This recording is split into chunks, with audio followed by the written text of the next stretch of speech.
Hi, I'm Leslie Logan. Welcome to my Pilates studio here in Los Angeles. We are continuing our detailed description of each mat exercise and going into the shoulder bridge. So shoulder bridge is something that can come right after high scissors and high bicycle, or if you're skipping things where you're on top of your shoulders, it's probably going to come right after your neck pull.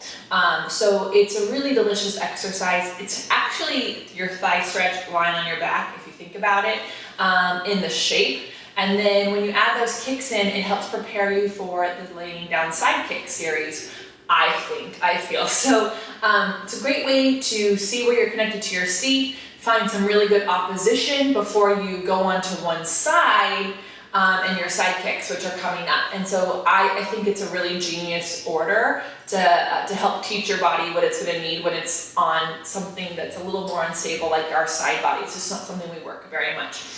I'm gonna show you 2 ways to get into it, just so that you can either get into it from a high bicycle, which we talked about in the previous tutorial, or if you're not doing high bicycle, you could just get into it. So if you are just doing your shoulder bridge, there's 2 ways, right? You can have your arms down by your side. This is great for beginners or people with shoulder issues. Your arms stay by your side. Your feet are they're about a fist distance apart. You just roll your hips up, and then you could start doing the exercise, which is you slide one leg out, you kick it up, you flex, squeeze it down as far as you can, keep your hips up and get into your seat. You kick up, you flex, squeeze it down. You put the foot down, you would switch sides, okay?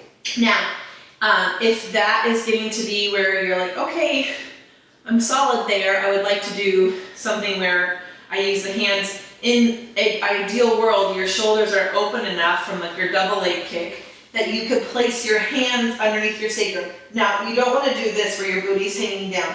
You want to guide your hands, guide your sacrum forward, kind of like you would a spine corrector, and then slide the foot out, and it'll go up, and down, down. And if you feel it in your wrists, it's because you're not using your legs in your seat enough. You should have such an open collarbone, such a connection to your seat, that your hands are just there as a guide. They're not there as a shelf. Okay, so that's the easier version to get into your shoulder bridge.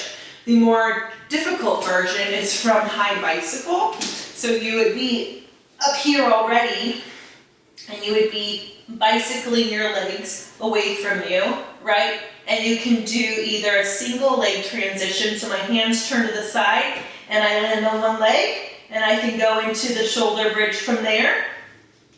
Or you would someday, in an ideal world, do your bicycle, and then you would bend both knees, and you would turn your hands as you land both feet at the same time, and then you go into your bicycle.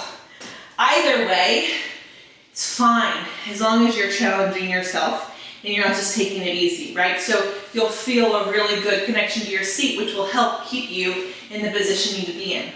Now, what are we doing in the shoulder bridge? Well, the point and flex actually mean something. When you point the foot up, it's helping you use your center, use your stomach to keep this long shape. When you flex the foot, it's going to help you get your hamstring and your seat involved. Point, flex, squeeze down. You are trying to get this foot to the mat, but not with that hip dropping. So you have to keep the hip up, and then you point. You have your hands here, ideally, so you can feel what's happening in your hips, right? So you're going to find that you have one leg that's really stronger than the other, and that's really good information to have. The more you can find a length of your lower back and a pull up from your front, it's going to keep that energy going. It's really nice because coming up is the spine twist, and sitting up at that 90-degree angle at the hip and twisting is really difficult if your butt's not on and your quads aren't open.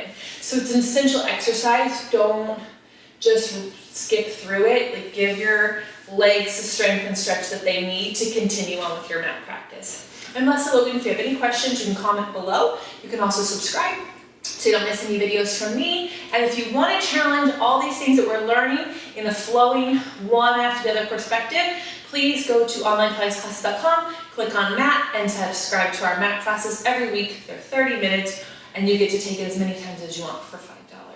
Pretty awesome. All right, thank you so much. I'll see you next time.